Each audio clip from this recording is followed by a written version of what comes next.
नमस्कार साथियों, स्वागत है आपका अपने यूट्यूब चैनल भाषा निकेतन में। साथियों हम बात करेंगे UGC net, JRF, set, PGT, TGT आदि सभी परीक्षाओं के लिए साथियों हिंदी साहित्य का सरल एवं संक्षिप्त इतिहास जो पुस्तक मनोज कुमार मिश्रा जी की है, इसका साथियों हम वाचन कर रहे हैं। और आज भक्ति काल का चौथा वीडियो है और हमारे यह मनोज कुमार जी की पुस्तक का 12वां वीडियो है। तो चलिएगा वीडियो शुरू करेंगे। और वीडियो शुरू करने से पहले चाहेंगे साथियों, चैनल पर नए हैं तो प्लीज़ चैनल को सब्सक्राइब जरूर करें। देखिए साथियों, आज हम बात करेंगे कृष्ण भक्ति धारा के अलौकिक कवि सूरदास जी के बारे में शुरुआत करेंगे। तो चलिएगा देखते हैं।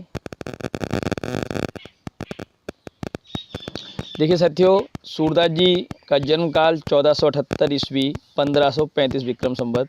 जन्म स्थान डॉक्टर नगेंद्र, डॉक्टर गणपत चंद्रगुप्त एवं वार्ता साहित्य के अनुसार इनका जन्म दिल्ली के निकट सीही नामक ग्राम में हुआ। ये एक सारस्वत ब्राह्मण परिवार से थे। आचार्य रामचंद्र शुक्ल, बाबू श्याम सुंदर दास एवं आचार्य हजारी प्रसाद का आधुनिक शोधों के अनुसार इनका जन्म स्थान मथुरा के निकट रोनकता नामक ग्राम माना जाता है। देखिए नोट है, परीक्षा में दोनों विकल्प एक साथ होने पर सीही को ही आप उत्तर माने। मृत्युकाल इनका है 1583 ईस्वी 1640 विक्रमी संवत और मृत्यु स्थान पारसौली गांव में। गुरु का नाम वल्लभाचार्य। गुरु से भेंट दीक्षा ग्रहण इन्होंने 15 से 9-10 ईस्वी में पारसौली नामक ग्राम में की। भक्ति पद्धति, ये प्रारंभ में दास एवं विनय भाव पद्धति से लेखन कार्य करते थे, परंतु बाद में गुरु वल्लभाचार्य की आज्ञा पर इन्होंने सख्य, वात्सल्य, माधुर्य भाव पद्धति को अपनाया। काव्य भाषा ब्रज है। प्रमुख रचनाएं इनकी सूरसागर। सूरसागर के बारे में जानते हैं। नोट देखिए, यह इनकी सर्वश्रेष्ठ कृति मानी जाती है। इसका मुख्य उपजीव्य आधार स्रोत श्रीमद् भागवत पुराण के 10वें स्कंद का 46वां व 47वां अध्याय माना जाता है। इसका सर्वप्रथम प्रकाशन नागरी प्रचारणी सभा काशी द्वारा करवाया गया था। भागवत पुराण की तरह इसका विभाजन भी 12 स्कंदों में किया गया है। इसके 10वें स्कंद में सर्वाधिक पद रचे गए हैं। आचार्य रामचंद्र शुक्ल ने लिखा है, सूरसागर किसी चली आती गीत काव्य परंपरा का, चाहे वह मौखिक हो ही रही हो, पूर्ण विकास सा प्रतीत होता है। डॉक्टर नगेंद्र ने इस रचना को अन्योक्ति एवं उपालंभ काव्य कहकर पुकारा है। आचार्य शुक्ल के अनुसार इन्होंने 67वें जन्म वर्ष के कुछ पहले इस ग्रंथ को रचा था। इस रचना में 3 भ्रमर गीतों की योजना प्रस्तुत की गई है। आचार्य शुक्ल ने इसे ध्वनि काव्य कहा है। ध्वनि काव्य कहा है। साहित्य लहरी, देखिए साहित्य लहरी की बात करते हैं तो यह इनका रीति परक काव्य है। साहित्य लहरी रीति परक काव्य है। इसमें 118 दृष्टकूट, 118 दृष्टकूट माने अर्थ गोपन या रहस्यपूर्ण अर्थ शैली में पदों की रचना की गई है, जो राधा कृष्ण की लीलाओं का वर्णन है। अलंकार निरूपण दृष्टि से भी इस ग्रंथ को अत्यधिक महत्व दिया जाता है। अलंकार निरूपण दृष्टि से बात करेंगे अब हम सूरसारावली की। सूरसारावली डॉक्टर नगेंद्र के अनुसार यह सूरदास जी द्वारा रचित विवादित एवं अप्रामाणिक रचना मानी जाती है। स्रोत देखिए, डॉक्टर नगेंद्र का इतिहास, पेज नंबर 189, पंक्ति नंबर 2। इसमें 1107 पद हैं।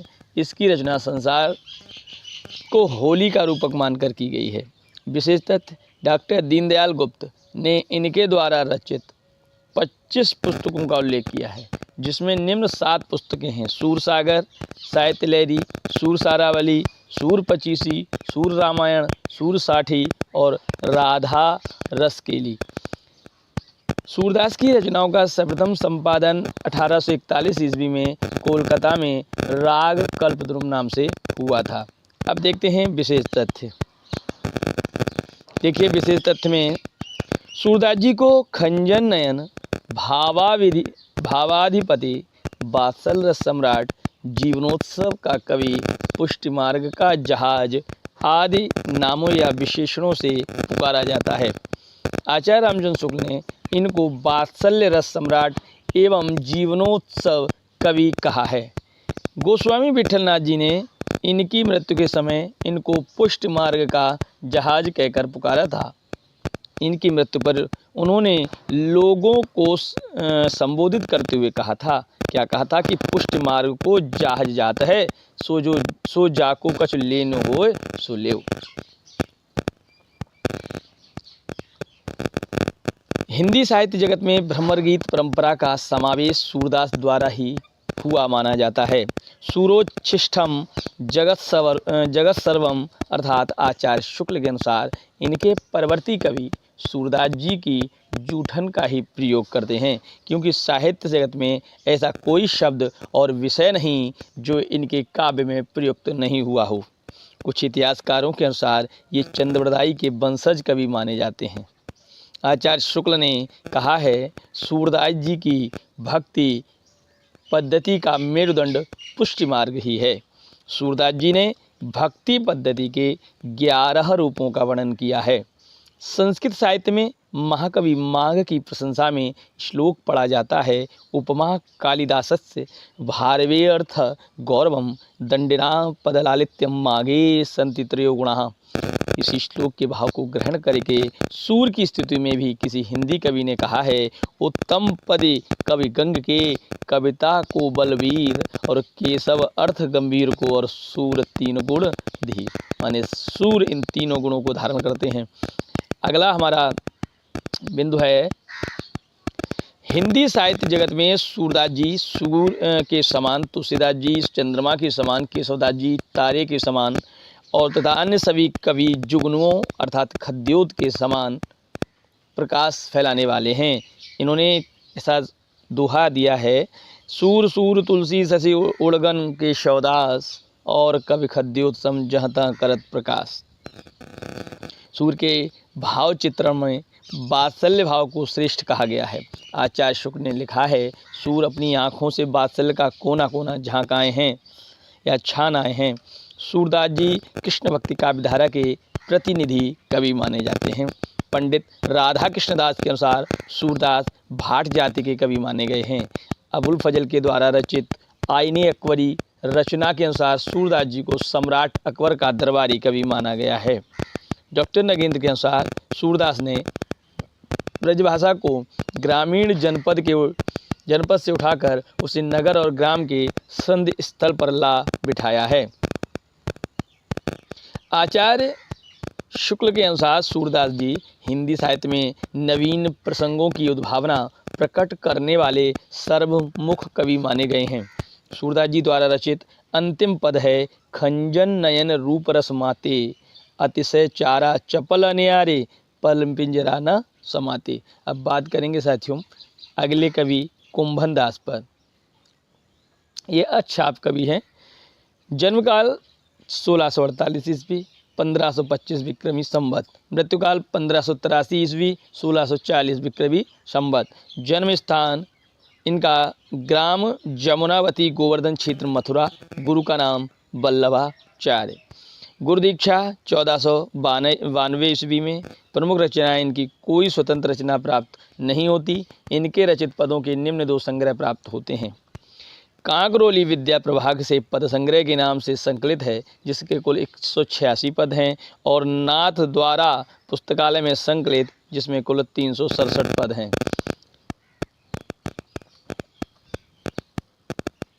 विशेष तथ्य देखते हैं, ये अच्छाप के कवियों में सबसे वरिष्ठ कवि माने जाते हैं। ये वल्लभाचार्य के अच्छापी शिष्यों में सर्वप्रथम शिष्य माने 1492 ईस्वी में दीक्षा लिए माने जाते हैं। ये अच्छाप के कवियों में सूरदास के बाद दूसरे प्रमुख कवि माने जाते हैं। ये कृष्ण भक्ति शाखा की दार्शनिक पीठिका तैयार करने वाले कवि माने जाते हैं। सम्राट अकबर इनके पदों पर अत्यधिक मुक्त थे। अकबर के बुलावे पर एक बार इनको फतेहपुर सीकरी में जाना पड़ा, जहां इन्होंने एक अनासक्त भाव का पद सुनाया था। भक्तन को कहाँ सीकरी सो काम, आवत जात पनैया टूटी बिसर गयो हरिनाम, जाको देखे दुख लागे ताको करन परी प्रणाम, और कुम्मन दास लाल गिरधर बिन ये सब छूटो धाम। अब बात करेंगे हम कृष्णदास के।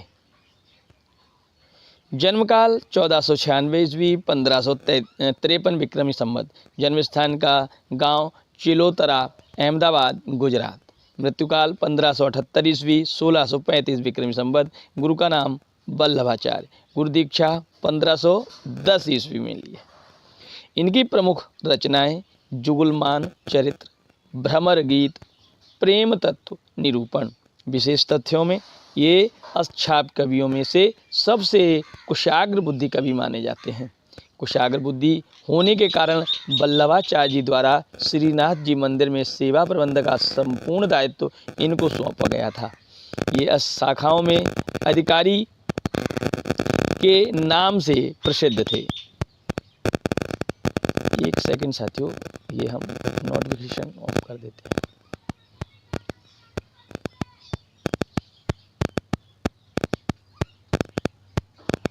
चलिए, नहीं हो रहा है।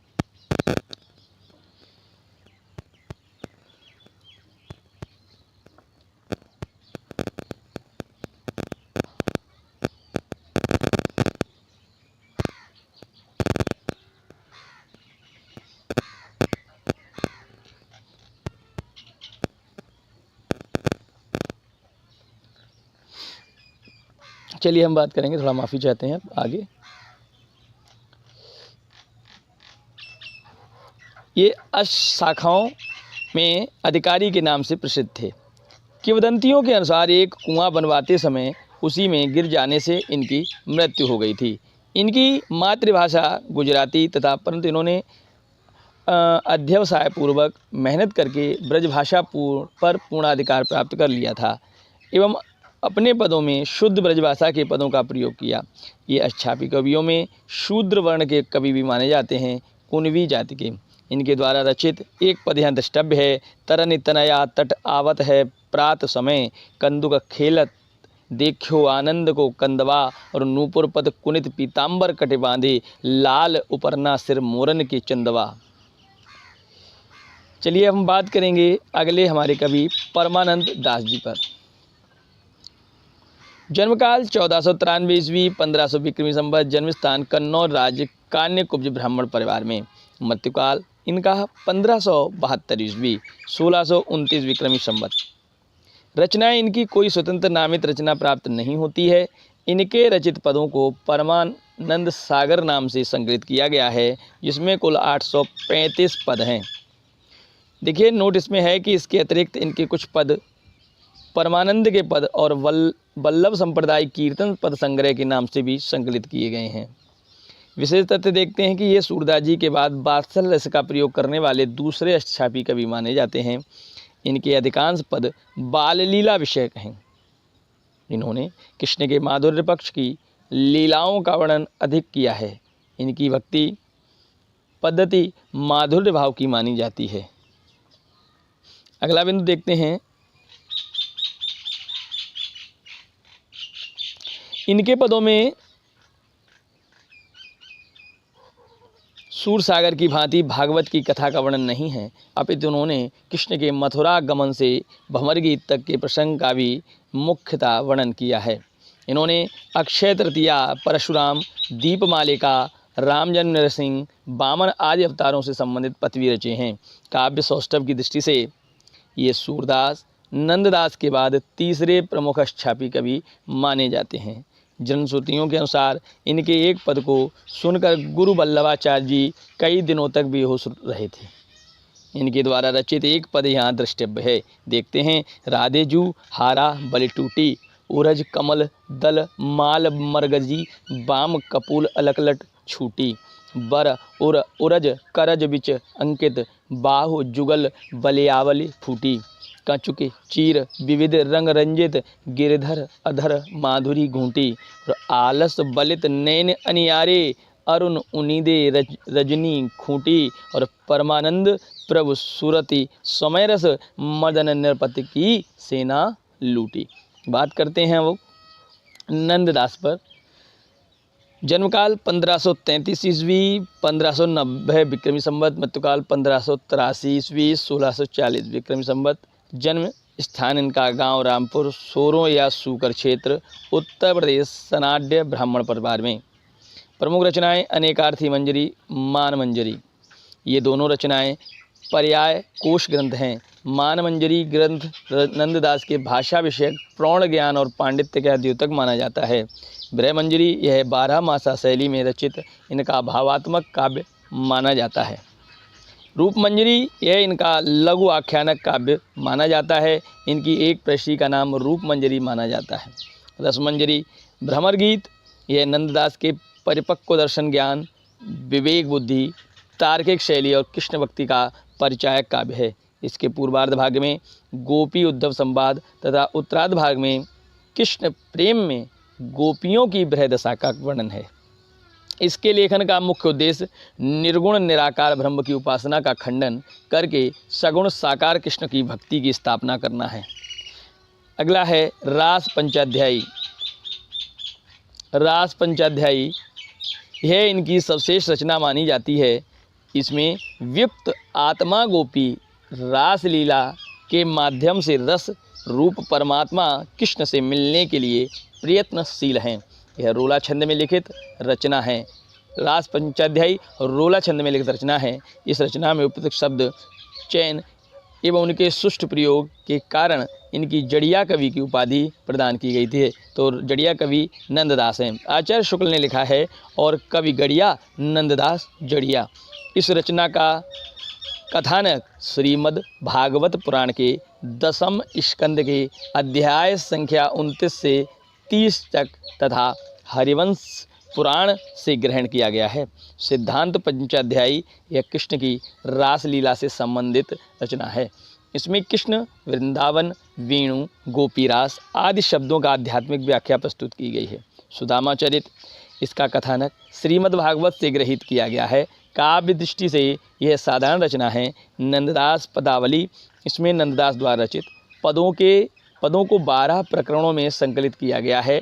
इसमें अनेक काव्य सौष्ठव का उत्कर्ष देखा जा सकता है। बात करते हैं अगली रचनाओं पे। रुक्मिणी मंगल, प्रेम 12 खड़ी, श्याम सगाई, 10वें स्कंद भागवत, गोवर्धन लीला, अनेकार्थ माला, पर्याय कोश। आचार्य शुक्ल इनके द्वारा रचित निम्न 2 गद्य रचनाओं में उल्लेख किया है। हितोपदेश और नासकेत पुराण भाषा। विशेष तथ्य क्या हैं? यह छाप के कवियों में सबसे कनिष्ठ कवि माने गए हैं। जनश्रुतियों के अनुसार ये गोस्वामी तुलसीदास के चचेरे भाई माने जाते हैं। इनके पिता जीवन राम एवं तुलसीदास के पिता आत्माराम सगे भाई थे। इन्होंने बचपन में तुलसीदास के साथ ही श्री नरसिंह पंडित से संस्कृत भाषा का ज्ञान प्राप्त किया था। नरसिंह पंडित रामानंदीय संप्रदाय के रामोपासक थे। अतः प्रारंभ में नंददास जी ने भी राम भक्ति को ही स्वीकार किया था। ये किसी रूपवती खत्रानी स्त्री पर आसक्त होकर उसके पीछे पीछे गोकुल चले गए थे, जहाँ गोस्वामी विट्ठलदास जी के सदुपदेश से इनका मोह भंग हुआ और ये कृष्ण के अनन्य भक्त हो गए। अब बात करते हैं इतिहासकारों के अनुसार नंददास भ्रमर गीत में वर्णित गोपियों सूरदास की गोपियों से भी अधिक मुखर एवं वाचाल मानी जाती हैं। इन्होंने अपने गांव रामपुर में श्यामसर नामक एक तालाब भी बनवाया था। इनके द्वारा रचित निम्न पद द्रष्टव्य हैं। जो उनके गुण होए वेद क्यों नेति बखाने, निर्गुण सगुण आत्मा रुच ऊपर सुख मासाने, और वेद पुराण निखोज के पायो कतौ न एक, और गुण ही के गुण होए तुम कहो आकाश ही टेक। भ्रमर गीत। ताई छिन उड़राज उदित रस रास सायक, और कुंकुम मंडित बदन प्रिया जन नागरिक नायक, और कोमल किरण अरन मानो बन व्याप रहियो, और मन सिज खेल्यो फाग घुमड़ धुर रहो गुलाल ज्यों। अगले हम कवि की बात करेंगे चतुर्भुज दास। चतुर्भुज दास की बात करते हैं। जन्मकाल 1530 ईस्वी 1857 विक्रमी संवत। जन्म स्थान ग्राम जमुनावती गोवर्धन क्षेत्र उत्तर प्रदेश। मृत्युकाल 1585 ईस्वी 1642 विक्रमी संवत। प्रमुख रचनाएं हैं चतुर्भुज कीर्तन संग्रह, दान लीला, कीर्तनावली, द्वादश यश, व्यक्ति प्रताप, हितजू को मंगल और मधुमालती। द्वादश यश, भक्ति प्रताप एवं मधुमालती रचनाओं को डॉक्टर नगेंद्र अछापी चतुर्भुज द्वारा रचित नहीं मानकर किसी अन्य राधा वल्लभीय चतुर्भुज द्वारा रचित मानते हैं, जबकि शुक्ल ने इन रचनाओं को इन्हीं की रचना के रूप में स्वीकार किया है। विशेष तथ्य देखते हैं। ये कुम्भनदास जी के सबसे छोटे पुत्र माने जाते हैं। इन्हें स्वयं ज्ञान विद्या की शिक्षा देकर पुष्टमार्ग की दीक्षा दिलाई थी। इनके द्वारा रचित निम्न पद द्रष्टव्य हैं। जसोदा कहा कहो हो बात, तुमरे सुत के कर्तव्य मोह पे कहत कहे नहीं जात, भाजन फोर ढारी सब गोरस मैं माखन दिखात, और जो बरजों तो आँख दिखावे रचई नाही सकात, और अटपटी कहलो बरनो छुबत पानी सोगात, और दास चतुर्भुज गिरधर गुण हो कहत कहत सकुचात। अब बात करेंगे हम गोविंद स्वामी।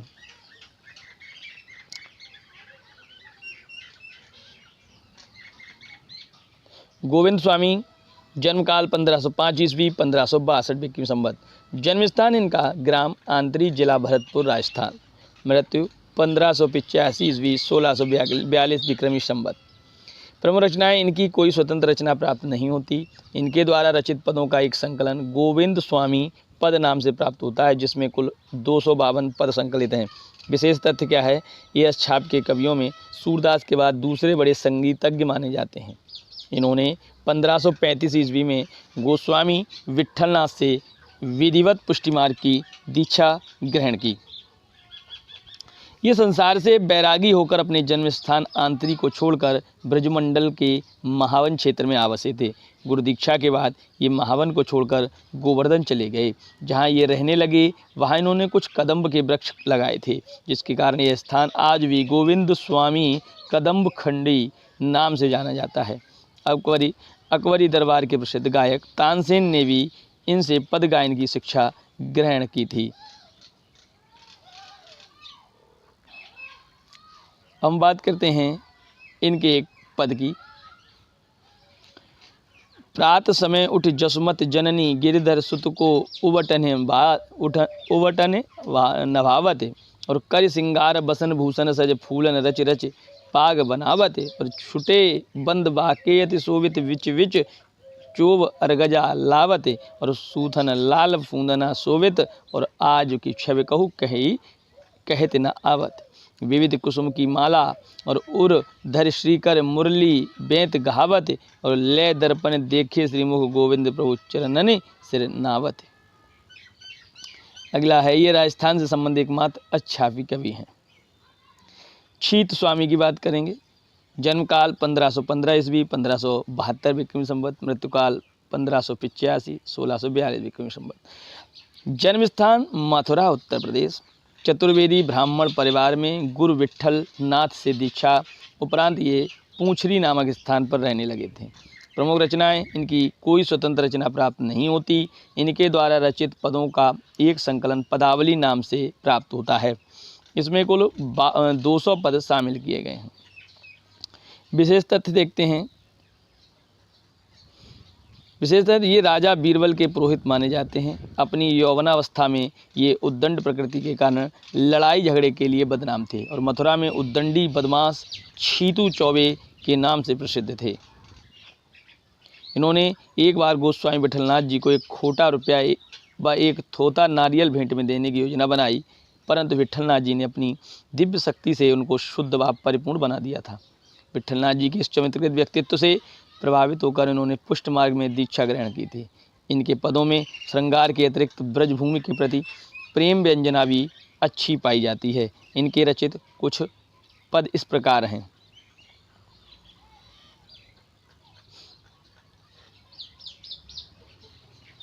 हे विधना तोसों अचरा पसार मांगो, जन्म जन्म दीजो याही ब्रज बसिबो, और भारवही नवकुंज सदनते आवत लाल गोवर्धन धारी। लटपट पाग मरगजी माला शीतल अंग डगमग गति न्यारी, और बिन गुण माल विराजत उर पर नक्षत द्वैज चंद अनुहारी, और चीत स्वामी जब चितय मोतन तब तो होने रखी कई बलिहारी। कृष्ण भक्ति काव्यधारा के अन्य कवि एवं उनकी रचनाएं। तो साथियों, इस पर हम बात अगली वीडियो में करेंगे। तो साथियों, वीडियो कैसा लगा कमेंट सेक्शन में बताएं, और आप यदि चैनल पर नए हैं तो प्लीज़ चैनल को सब्सक्राइब भी कर लें। इसके अलावा हमारे टेलीग्राम चैनल से आप जुड़ें, जहां आपको इन सभी वीडियोज़ की PDF आपको उपलब्ध कराई जाएगी। तो फिर मिलेंगे अगली वीडियो में, तब तक के लिए साथियों नमस्कार, धन्यवाद।